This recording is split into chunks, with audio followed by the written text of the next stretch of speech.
મને એ નથી સમજાતું કે હાંજે જ મચ્છર ઘરમાં કેમ આવે છે? એની એવી કઈ ઓફિસ છે કે જેમાં એ કામ કરે છે ને 6 વાગ્યા પછી છૂટે છે? તારી યાદની હું શું વાત કરું યાર, તારા વગર મને 60 મિનિટ પણ કલાક જેવી લાગે છે. એ વસ્તુ સારી છે કે પ્રાણીઓમાં જમવાનું બનાવવાનો રિવાજ નથી, નતર હાથીની વહુ તો જમવાનું બનાવીને થાકી જાત. બે છોકરીઓ બાંધતી હોય ને સાહેબ, ત્યારે શાંતિથી બેહીને એને સાંભળવી, કારણ કે ત્યારે જ આપણને ખબર પડે કે કોનું ચક્કર કોની હારે હાલે છે. તો મિત્રો પૂછવું તું ઈ કે માણસ જયારે રોવે છે ત્યારે એની આંખમાંથી આંસુડા પડે છે, તો દાંત કાઢે છે ત્યારે દાંત કેમ નથી પડતા? બજાર વચ્ચે સ્પીડમાં બાઇક હલાવવા વાળા માણસો પોતાની જાતને હીરો સમજતા હોય, અચ્છા, પણ એને ખબર ન હોય કે ત્યારે હાલીને જવા વાળા માણસો એને આવડી દેતા હોય. પત્ની પતિને કે તમારી હારે લગ્ન કરીને તો હું હેરાન થઈ ગઈ, આના કરતા કોક રાક્ષસ હારે પરણી હોત ને તો સારું હતું. અરે પતિ કે ભાઈ બેન માં લગ્ન ન થાય ગાંડી. પત્ની કે એવો ક્યાં કોઈ કાયદો છે કે મારે તમને રસોઈ કરીને રોજ જમાડવાના? અરે પતિ કે ગાંડી, દુનિયાનો એવો નિયમ છે કે કેદી હોય ને એને સરકાર જ જમાડે.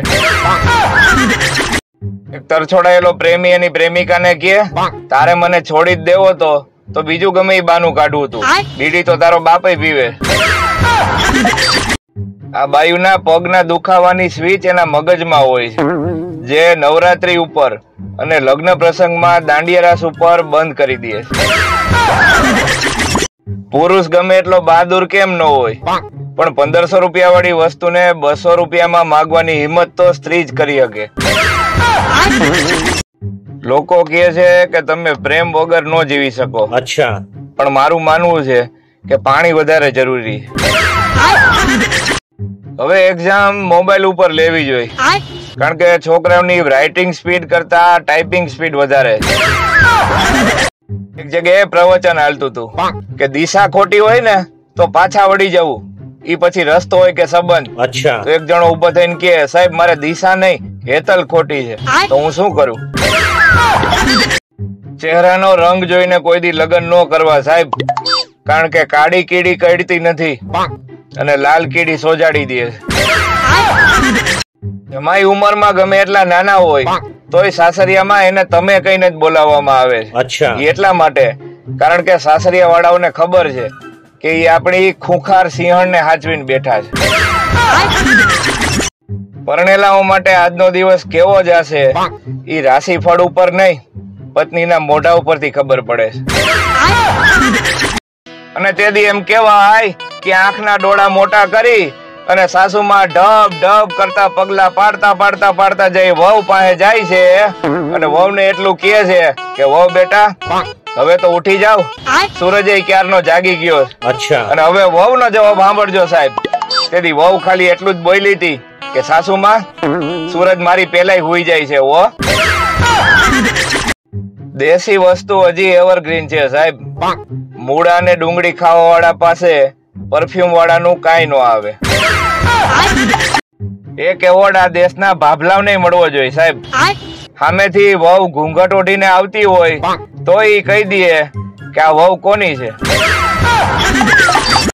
શિક્ષકે ક્લાસમાં પ્રશ્ન પૂછ્યો કે સાપની પૂંછડી પર પગ મૂકવો એટલે શું?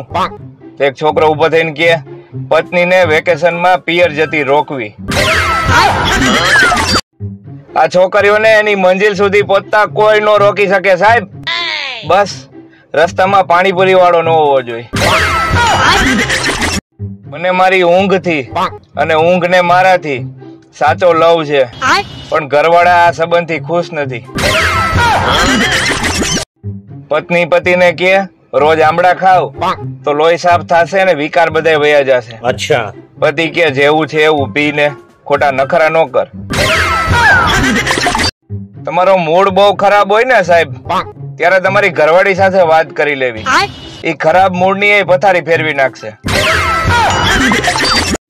આ દુનિયામાં ખાલી 2 પ્રકારના પુરુષો જ સ્ત્રીને સમજી નથી શકતા, એક તો પરણેલા અને બીજા કુંવારા. પતિ કે હિપ્નોટાઇઝિંગ એટલે શું ખબર છે? તમે કોઈને કંટ્રોલ કરી અને એની પાસે ધારો ય કરાવી શકો. અચ્છા. પત્ની કે સાવ ખોટું, એને તો લગ્ન કહેવાય. કાલે એક પપ્પાની પરી પેટ્રોલ પંપ ઉપર 15 મિનિટ લાઈનમાં ઉભી રહી. અચ્છા. પછી વારો આવ્યો ને ત્યારે ઓલાએ કીધું કે બેન તમારું બાઇક તો ઇલેક્ટ્રિક છે. જલસા તો લગન પેલા હોય છે મારા વાલા, લગન પછી તો દૂધીનું શાક ખાઈને કેવું પડે છે. તારા હાથમાં તો જાદુ છે હો. પત્નીને વાવાઝોડું કેવા વાળા મારી આ વાત કાન ખોલીને સાંભળી લેજો અને બોલવામાં ધ્યાન રાખજો, કારણ કે કોઈને હોય એવું ન કહેવાય ભાઈ. એક જાહેર સૂચના, કોઈ છોકરીની ફ્રેન્ડ રિક્વેસ્ટ આવે તો એને ખાલી ફ્રેન્ડ રિક્વેસ્ટ તરીકે જ જોવી. અચ્છા. રૂપિયો નાળિયેર તરીકે નહીં. પત્ની કે કેવું શાક બન્યું છે? પતિ કે બહુ સારું બન્યું છે. અચ્છા. ઓલી કે આપણો દીકરો તો એમ કે છે કે જરાય સારું નથી બન્યું. પતિ કે ઈ બિચારો ભોળો યુવાન છે, હજી એના લગ્ન નથી થયા, એને હજી ખબર નથી કે ક્યાં શું જવાબ દેવાય. આપણે ત્યાં માણસો બે રમત ખૂબ સારી રીતે રમી જાણે. અચ્છા. એક તો જ્યાં હક ઈસાની વાત આવે ત્યાં કબડ્ડી રમે, અને જ્યાં જવાબદારી આવે ત્યાં ખો રમે. હમણાં મારા દોસ્તારને ફોન કર્યા વગર એની ઘરે મળવા ગયો. અચ્છા. ત્યાં મને ખબર પડી કે ઈ તો મારી ભેગો ફરવા ગયો. 50 રૂપિયાનું કિલો તો 500 ગ્રામના 25 થાય. પણ ના, શાકભાજી વાળાનું ગણિત જુદું હોય. 30 ના 500, 50 ના કિલો. પતિ પત્ની બે હારે શાક લેવા જાય ને ત્યારે પતિ જે શાક ગોતીને દે ને ઈ પત્નીને સારું જ ન લાગે. અચ્છા. મેં એવી ટ્રાય કરી. એને જે શાક વીણું તું ને અને ટોપલીમાં નાખ્યું તું, ઈ ટોપલીમાંથી ટમેટું કાઢીને દીધું તો મને કે નથી સારું, બીજું લ્યો. શાકભાજી મોંઘું નથી હોતું સાહેબ. અચ્છા. પણ પત્ની જયારે શાકભાજી લેવા જાય અને આવતા આવતા જે 100 રૂપિયાની પાણીપુરી ખાઈ જાય છે ને એટલે શાક મોંઘું લાગે. હદ તો ત્યારે થઈ મિત્રો જયારે એક પત્નીએ પતિને પૂછ્યું કે પાડોશી હારે બાજવાનું થાય ત્યારે હું કેવા કલરની સાડી પહેરું. ઇતિહાસ સાક્ષી છે મિત્રો. બાઇક હલાવવા વાળા પાછળ બેઠેલો માણસ બાઇક વાળાની ખાલી હામાં હા મિલાવતો હોય છે, સાંભળતો કાંઈ નથી હોતો. જજ સાહેબ એક બેન ને કે બેન તમારે તમારા પતિથી છૂટાછેડા હું કામ જોઈ? એટલે બેન કે હું મારા પતિ હારે ગમે એ રીતે ઝઘડો કરવાનું કરું, ઈ મારી હારે લડતા જ નથી, હું કરું? કેટલાક લોકો એટલા ભયંકર વાંઢા હોય છે કે પત્તા રમવા બેહે ને તો એમાં રાણી નો આવે. મનુષ્યો બે પ્રકારના હોય. અચ્છા. એક જ્યાં જાય ત્યાં આનંદ, ઠીક હે, અને બીજા જ્યાંથી જાય ત્યાં આનંદ. સ્ત્રીઓને લગ્ન પછી મોટા ભાગે વાંધો એટલા માટે આવે છે કારણ કે પતિ ખાવાનો શોખીન હોય. અચ્છા. અને પત્ની બનાવવાની આળસુ હોય. અંબાલાલની નવી આગાહી. ઠીક હે. પિયર ગયેલા દરેક વાવાઝોડા આ અઠવાડિયે આવવાની સંભાવના. પતિની ભૂલવાની આદતથી પરેશાન થઈ પત્ની એને સૂકો મેવો ખવડાવવાનું ચાલુ કર્યું. ઠીક હે. એનો ફાયદો એ થયો કે એકવાર ઓફિસમાં બેઠા બેઠા પતિને એની જૂની બેનપણીઓ યાદ આવવા માંડી. બધી વાતો ખોટી સાહેબ. છોકરીઓનો પહેલો પ્રેમ તો પાણીપુરી જોઈ છે. છોકરીઓને તૈયાર થવામાં વાર નથી લાગતી. અચ્છા. પણ તૈયાર થતા થતા અરીસામાં જોવામાં વાર લાગે. આપણા ટેલેન્ટ ની તો વાત જ ન કરો. અચ્છા. ઘડિયાળ જોઈને ટાઈમ કહી દઉં છું. છોકરીઓ ક્યારેય સોરી નથી બોલતી. અચ્છા. પણ હા હું જ ખરાબ છું એમ કરી રોવાનું ચાલુ કરી દે. એલા જાગો કે હુઈ ગયા? ગુટખા અને તમાકુ ઉપર લખેલું હોય કે આ નો ખવાય, ઝેર છે, અચ્છા, તોય માણસો આખો દી ચાવે. એનો અર્થ એ થયો કે આ માણસો કોઈના બાપ નું માને એમ નથી. જો કોઈ વ્યક્તિ વાત કરવા માટે એનો માવો થૂકે છે તો સમજી લેવું કે હવે એ બહુ મોટું જ્ઞાન બતાવશે. આમ જો તમને, હા હા તમને જ કઉ છું, આખી રાત તડકામાં બેહીને તમને યાદ કરું છું. પ્રેમ હંમેશા આળસુ વ્યક્તિને કરો. કેમ કે હવે કાલે કહીશ, મને અત્યારે આળસ આવે. તો આ છે છોકરીનો ફિલ્ટર વગરનો ફોટો. ઠીક હે. અને હવે આ છે ફિલ્ટર લગાડ્યા પછીનો ફોટો. દિલથી સારા બનો સાહેબ. ઠીક હે. મોટા માટે તો ફિલ્ટર છે જ. છોકરી વાળા કે છોકરો શું કરે છે? ઓલા કે એન્જિનિયર છે. અચ્છા. કે હા પણ કરે છે હું? એક જાણવા જેવું. ઠીક હે. ટ્રેનમાં ક્યારેય પંચર ન પડે. બસ આવું જ જાણવા માટે જલ્દી ફોલો કરી લ્યો. અમે સૌરાષ્ટ્ર વાળા છીએ સાહેબ. ઠીક હે. સવારે ઉઠીએ ત્યારે ગાંઠિયા જોઈ, સમજ ગયા. અને રાત્રે સુઈએ ઈ પેલા ગાંઠિયા જોઈ. સપનામાં જો તમને પાન દેખાય, ઠીક હે, એટલે સમજી લેવું કે તમને કોક ચૂનો લગાવવાનું છે. શું કે મિત્રો, મજા આવે છે ને મારી રીલમાં?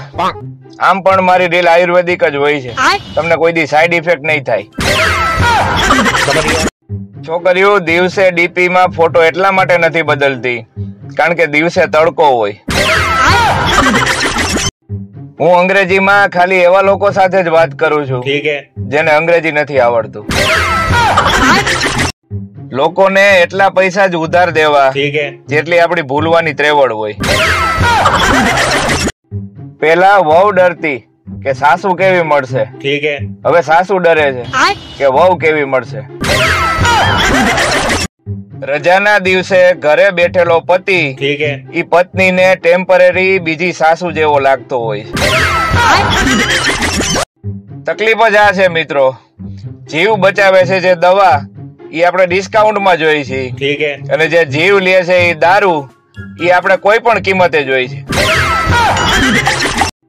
મહેરબાની કરી અને પત્નીથી ખોટું ન બોલો સાહેબ, સમજ ગયા. કારણ કે એ વાત જ પૂછતી હોય છે જેની એને અગાઉ ખબર હોય.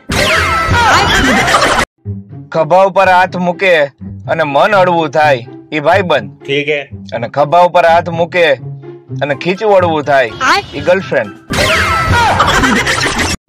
આઈ લવ યુ કરતાય વધારે અસરકારક વાક્ય છે ઠીક હે, કે વાસણ વિછરાઈ ગયા છે. હવે આપણી તકલીફ ઈ છે કે ક્યાં મોઢેથી છોકરાઓને કેવું કે મોબાઈલ સાઈડમાં મૂકીને થોડુંક વાંચી લે. જ્યાં સુધી રડતી છોકરીના નાકમાંથી પરપોટા ચાલુ ન થાય ને ત્યાં સુધી એના રડવા ઉપર વિશ્વાસ ન કરવો સાહેબ. હું જયારે ગાડી ચલાવતો હોઉં છું અને પત્ની બાજુમાં બેઠેલી હોય ત્યારે મારું નામ જોજો થઈ જાય કે જોજો ધ્યાન રાખજો, જોજો સામેથી કૂતરું આવે છે, જોજો ઓલી બાઇક વાળી આવે છે. આમાં શું છે કે લગન પેલા જે માંડ માંડ બોલતી હોય ને, અચ્છા, એ લગન પછી માર ફાડ બોલવા માંડે. તમારી પત્નીના મોબાઈલ નું રિચાર્જ ક્યારેય પૂરું ન થવા દેતા સાહેબ, કારણ કે નવરું મગજ ઈ શેતાનનું ઘર છે. આ અમુક લોકોના છૂટાછેડાના ભાવ સાંભળીને મને તો એવું લાગે છે કે બેંક વાળા હવે હોમ લોન ની જેમ છૂટાછેડા લોન ચાલુ કરશે. કોઈને પાણીથી બીક લાગે, ઠીક હે, કોઈને આગથી બીક લાગે, અચ્છા, કોઈને ઊંચાઈથી બીક લાગે, પણ વાંઢાવને શેનાથી બીક લાગે ખબર? ડબલ બેડના પલંગથી. કોઈને જનરેશન ગેપની વ્યાખ્યા ન ખબર હોય ઠીક હે, તો આ ફોટો જોઈ લ્યો. આને કહેવાય અસલી જનરેશન ગેપ. એક સુખી પતિ હતો, ઠીક હે, તો કોણ જાણે કોણ હતો, આપણે તો ખાલી વાત સાંભળી છે. આ માથા ઉપરથી સરકી જતા વાદળોને મેં પૂછ્યું કે કેમ વરસતા નથી, અચ્છા, તો મને કે અંબાલાલને પૂછ્યા વગર અમારે એક ટીપુય નો વરસાય. સૌમ્ય, સુશીલ અને શાંત સ્વભાવ વાળી પત્નીનો પતિ જ ચોમાસામાં સફેદ કલરનું જીન્સ પહેરી શકે. ઘણા આખા ગામ મારે બાંધી લે, ઠીક હે, પછી નવરા થાય અને મોબાઈલમાં સ્ટેટસ મૂકે કે મૌનમાં ઘણી શક્તિ રહેલી છે.